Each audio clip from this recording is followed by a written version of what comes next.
Hey everybody, how's it going? Today we're going to be going over and showing you how to install the Air Lift LoadLifter XL air helper springs here on our 2021 Chevrolet Silverado 2500. So in order to see how much of a difference our airbags can make, we're going to be taking some measurements here of the stock suspension unloaded so we can show you how much it changed once we put some weight in the bed and add our airbags. So keep in mind, these measurements we're just using as a reference point. You don't need to worry about your measurements matching these measurements or your measurements being different. But at the rear here, we're going to measure from the ground to the top inside edge of the wheel well, the bottom edge rather. And at the rear here, we're looking at about 42 inches. Now let's head up to the front of the truck and measure the same thing. So now we're up here at the front of the truck. Go ahead and take that same measurement. And we're looking at about 41 inches. So it looks like the factory rake on this particular model here is going to be about 1 inch. Now let's go ahead and throw some weight in our truck bed here so we can see how our measurements change. So now we got some weight in our truck bed here. Just as a point of reference again, we got about 1,500 pounds or so. So now we're going to go ahead and retake our measurements.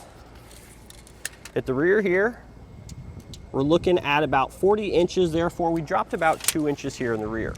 Now let's head up to the front of the truck and take our same measurement there.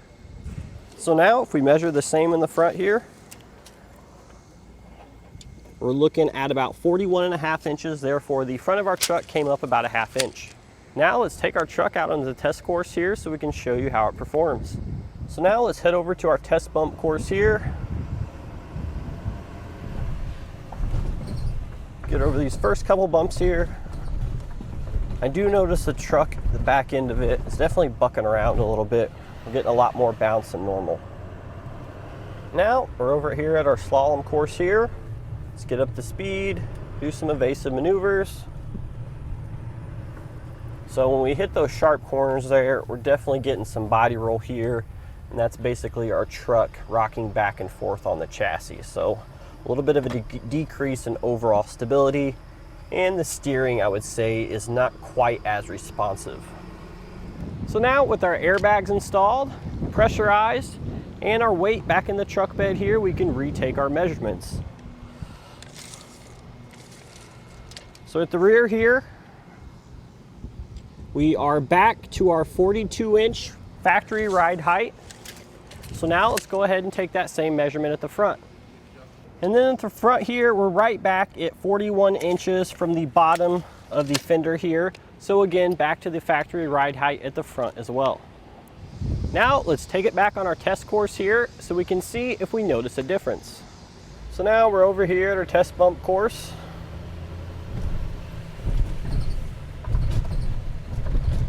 So it definitely feels a little bit stiffer, but there's not nearly as much bouncing around as we did before. So now we're back over at our slalom course here. Get up to speed, make some evasive maneuvers. And right away, we do notice the steering is definitely a lot more touchy than it was before, and we don't have nearly as much body roll. Therefore, we feel a little bit more planted to the road here. We don't have that rocking back and forth feeling we did earlier.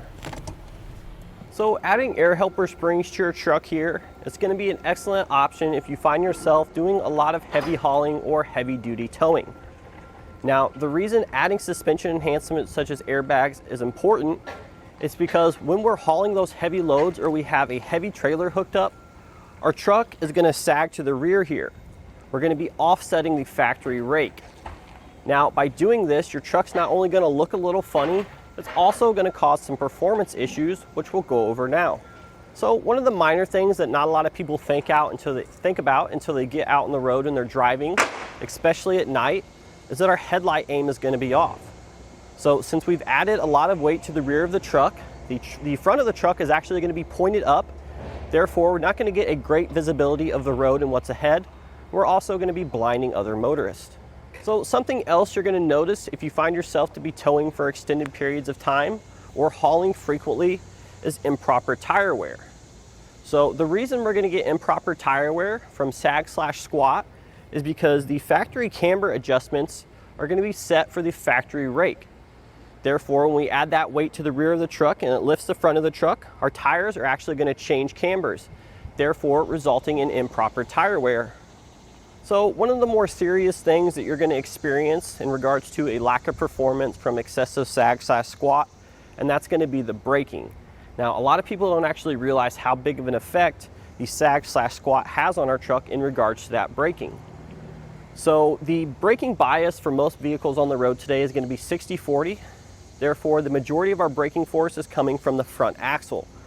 So when we take weight off that front axle, we're greatly going to reduce our stopping power, not allowing us to come to a smooth and effective stop as we would normally. So in regards to suspension enhancements, such as our airbags that we're going to be showing you guys and going over, these aren't the only option for trucks.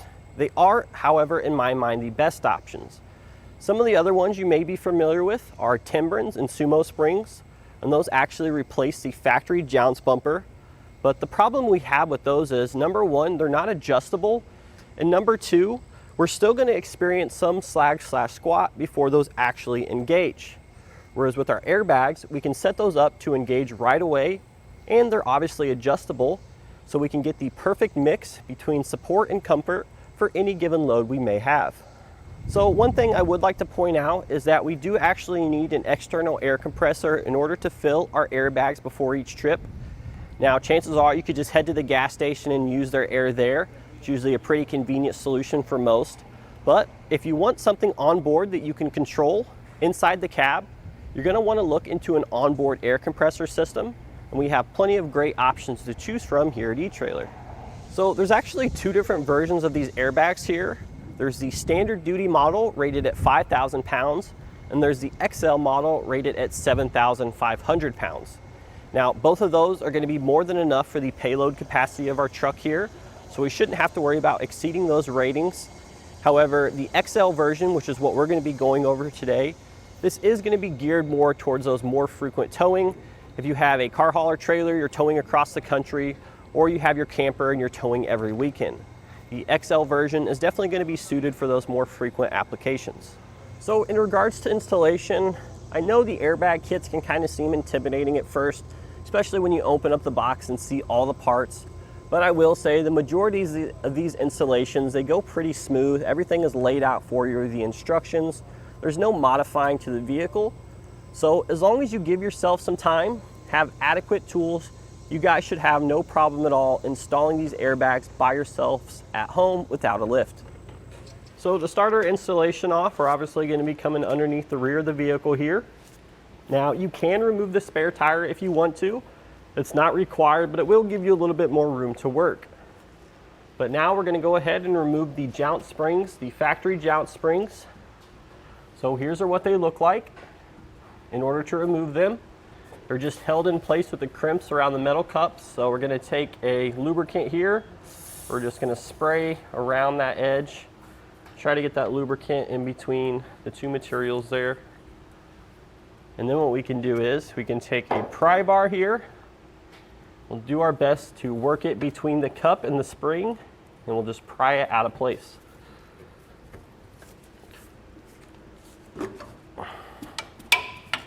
Just like that. So the next thing we're going to be doing, we're going to be removing the ABS line bracket, which is attached to the Jounce spring striker plate. So we're going to take a 13mm socket and remove that bolt right there.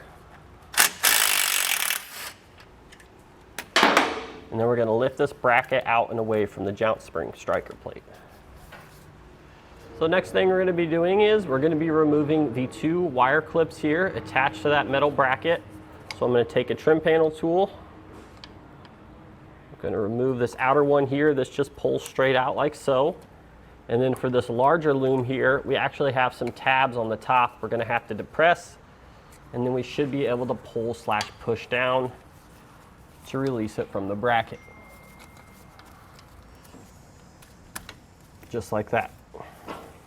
Next, we're going to start some assembly here for one of our airbag brackets.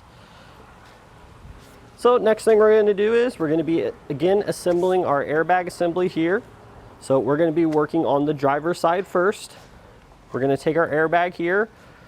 We're going to face the top side up towards us. The top side has the two mounting holes and then the inflation port hole. So we're going to take our inflation valve here. We're going to simply thread it in to that inflation port. So they are kind of hard to get started, but we're just going to go finger tight for now, and then 1.5 turns here with a 1/2 inch wrench.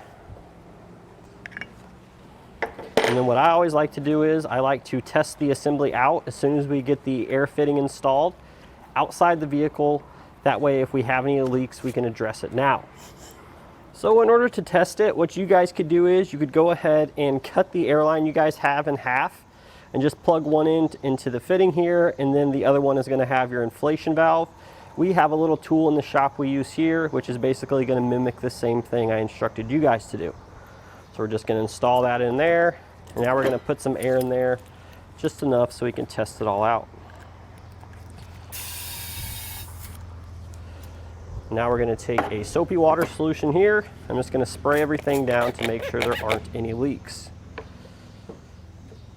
So if we don't have any rapid forming bubbles, that indicates that it's a nice and tight seal, and now we can proceed with our installation. If you did have any leaks, you'd want to loosen this fitting, retighten it, possibly apply some more thread tape or thread sealer. Next thing we're going to do is we're going to take one of our roll plates here. We're going to go ahead and place that over the air spring and over the fitting like so.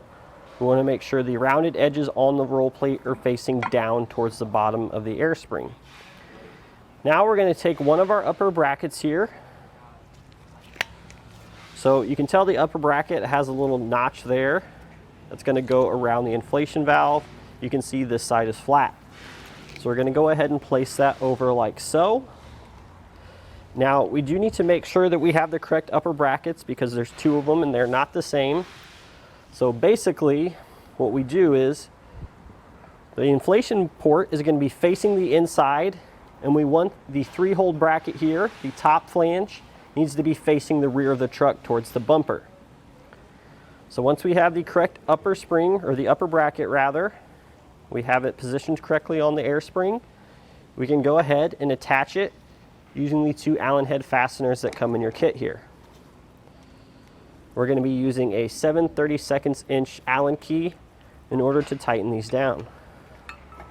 So I'm just going to thread them in there by hand. You're going to be lining up the roll plate with the upper bracket into the threads of the air spring.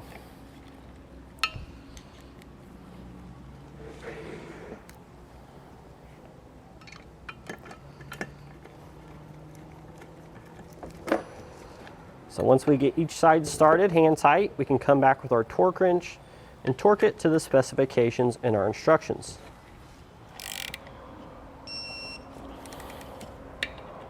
Now that we have the upper bracket installed, I'm going to flip this upside down and install the lower one. So we again need to place a roll plate over the air spring, and then we need to attach our lower bracket. This is what our lower bracket looks like. The angled portion here is going to be facing the airline fitting. So we have the airline fitting on this side of our air spring, so we're going to flip this over with the angled portion facing that way. So the next thing we need to do is install the air spring here to the lower bracket. If you're going to notice, we have a couple different sets of holes. Now, I'll admit this is kind of confusing to explain, especially if you're not working on the same side as us or you don't have the air spring assembly positioned like this. So my best advice is to simply follow the instructions so you make sure you're using the correct set of holes. They will be different for each side. So we'll set our lower bracket into position, making sure we're using the correct set of holes, and then we can secure it to the air spring.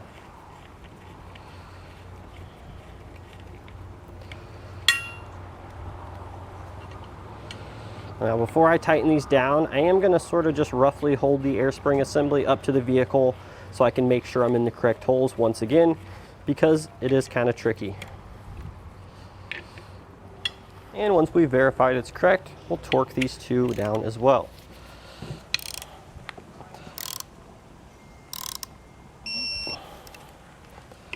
So we're ready to set our air spring assembly on the vehicle here. In order to do that, I find it a little bit easier to compress the air spring here.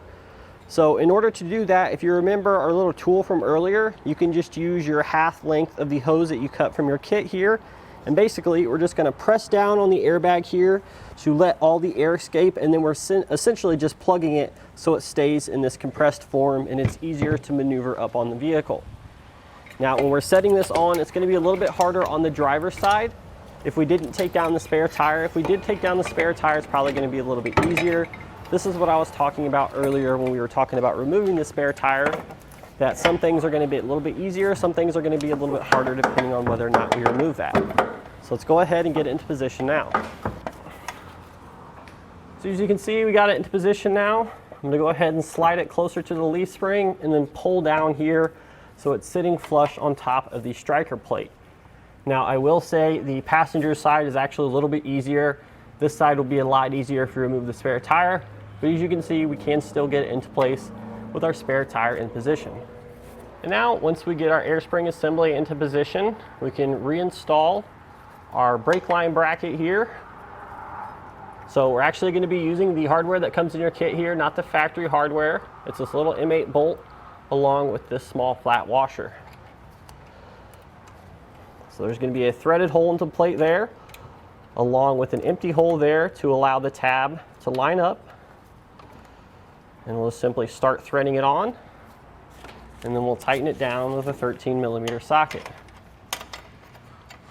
So it is kind of difficult because the brake line is tensioning the bracket and kind of torquing it. So you want to make sure you get that bolt started correctly before you go tightening it down so you don't strip it. That should be good. Now, next thing we're going to do is we're going to take our ABS line bracket here that comes in your kit. So you want to make sure that the collar here is going to be facing up. You got your tab here to attach the ABS line. You're going to click it into the bottom of there, and you'll simply place it up onto the bracket there. Now we'll attach the two to one another using our 3/8 carriage bolt.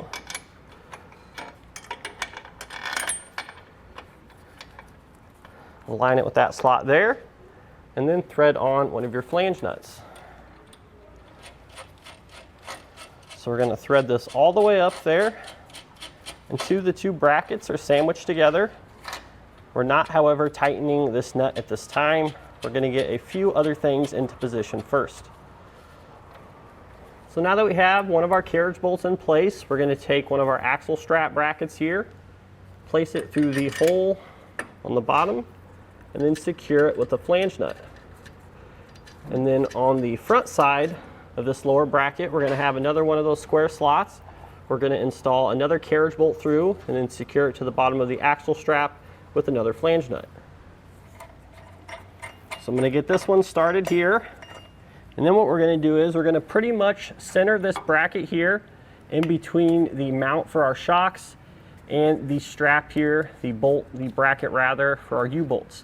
So we're going to center this bracket here, and then we're going to evenly tighten down both of these flange nuts with a 9/16 inch socket, and then torque them to the specifications in your instructions.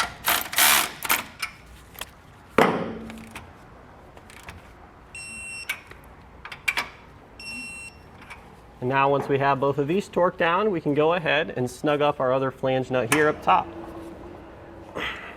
Now we're going to take this other smaller wire loom earlier with that push fastener and just reattach that to the bracket just like so. And that pretty much finishes everything up here for the bottom. So next thing we're going to do is we're going to go ahead and remove the plug from our air spring assembly and allow it to expand. Just like that. And now, working on the driver's side here, if we look directly above the flange here, there's going to be a nice wire loom here, a big harness attached to the frame rail. So we're going to take our pry tool here, we're going to pry that out just like so. So next we need to grab a couple bits of hardware from your kit here. We're going to be grabbing this sort of half U-bolt. This is what it looks like. And then our long hex bolt along with a flat washer. So basically how this works is we're going to be basically wrapping this around the frame like so, and then we're going to be securing it to the two flanges on our upper bracket with some flange nuts at the bottom. But we don't have enough space in order to use a traditional U-bolt, so we're going to have to place this up there sort of part way, insert our bolt from the back side, rotate it down like so. So we'll give you a little bit closer look of that on the vehicle here next. So now we're going to take this, set it into position like so. So we need to come inside the wiring harness that we just peeled back from the frame.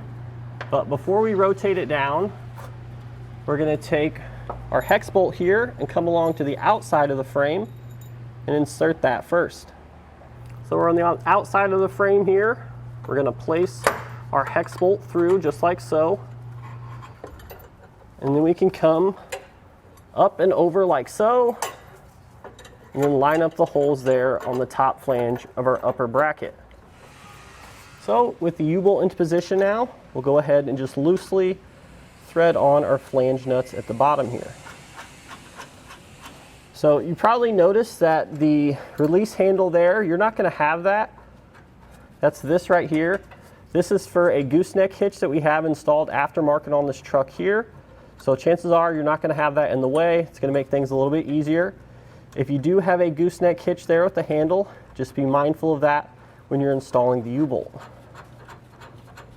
So next we're going to come on the outside of the frame here. We're going to grab our traditional U-bolt here.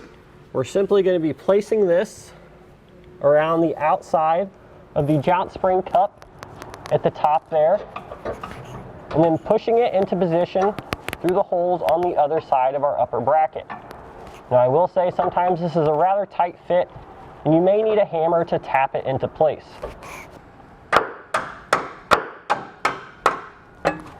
Now that we have the U-bolt nice and tight around the Jounce spring cup, we'll come back on the inside there and secure it to our upper bracket with the 2 flange nuts. So now we're going to take one of our airline halves that we used earlier. We're going to place it into the push connect fitting on the top of our air spring. So the way those fittings work is we just simply press the line into the fitting and then pull out to lock it in place. And then what we're going to do is we're actually going to push the air fitting so it's facing the front of the vehicle, and then I'm going to come up and over this bracket here, and I'm going to essentially run our airline to the rear back by the bumper, securing it along the way. We're going to go ahead and do that now, and then we'll show you the path we took. So we have our airline secured here and running back to our bumper. As you can see, we have it sort of first started going towards the front of the vehicle. You want to make sure you give yourself plenty of slack here to allow the suspension to travel up and down. And then we have it zip tied in a couple places to the brake lines.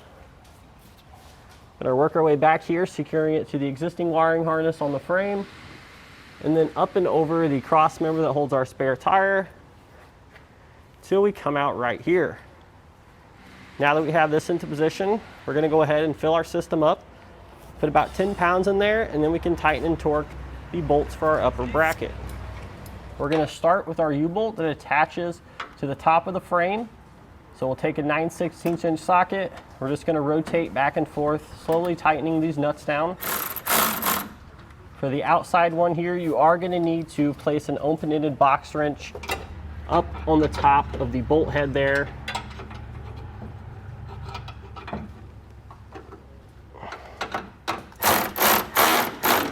So just work our way back and forth, snugging them up, and then we'll bring our torque wrench here and torque them to the final specifications. So now we're going to do that same thing here for the U-bolt that wraps around the Jounce spring cup.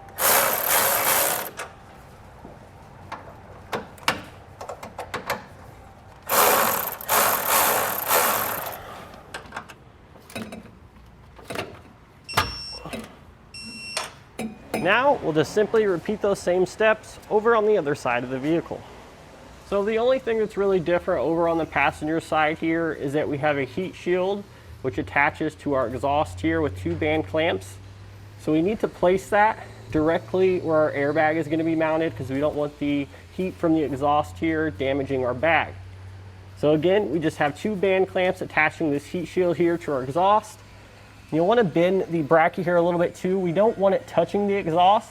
We want it to, however, conform to the outside shape of it so it has the best fit on the vehicle here and it's not interfering with any of our brackets. So now all that's left here is to mount both of our inflation valves, and then we can test everything out. So now we went ahead and mounted up our inflation valves here So we actually used a bracket designed for this, but it's actually for the Firestone kit. It doesn't come with yours. It just makes for a no drill installation, but you can still install this using the components that come in your kit. All you need to do is find a place to drill a couple holes to mount these valves here. So a lot of people will actually drill a couple holes into the license plate area up here, maybe one on either side, or you can put them both sort of over here. Just wherever you have room, make sure you check behind the material here before you drill into it so we don't drill into any wires. But you'd essentially just drill a couple holes there and then use the provided hardware to secure them. Next thing we're going to be doing, however, is we're going to go ahead and remove the caps here so we can fill up our system and check for leaks.